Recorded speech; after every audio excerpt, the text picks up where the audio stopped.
Respected members, কাজ মোটামুটি ফুল দমে চলছে। এই যে এটা 6 ইঞ্চির 6 ফুটের ইয়ে করা হয়েছে, ইট গাঁথনি করা হয়েছে, 14 ইঞ্চি হাইট হবে। তো ওইটা আগে ঢালা হবে, তারপরে 20x10 বিম দেওয়া হয়েছে।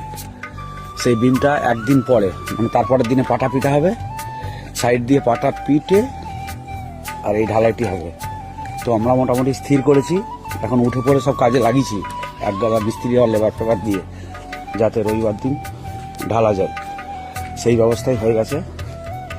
বিম পড়ে গেছে, এবারে শুধু এই গর্ভগৃহের খাঁচা শুরু হয়ে গেছে, এটা হয়ে গেছে।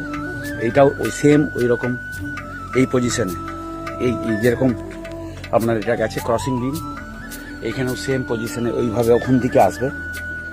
এটা গর্ভগৃহ, ঠিক আছে। এই পুরোটা আপনার এই কোণে একটা পিলার হবে, এই গর্ভগৃহের এখানে একটা হবে, এদিকে একটা হবে, আর সেই দিকের কোণে একটা, ওইখানটা একটা, আর সেই কোণে একটা, এইভাবে 4টে করে পিলার হয়ে এটা রবিবার দিন আমরা ঢালাই আছে, ঠিক আছে। রবিবার দিন ঢালাই হবে, সোমবার গ্যাপ হবে, সোমবারে পাটা সাইড পিটা হবে, পিটে বাকি বিমের যে কাজটা, এই যে বিম যেটা রইল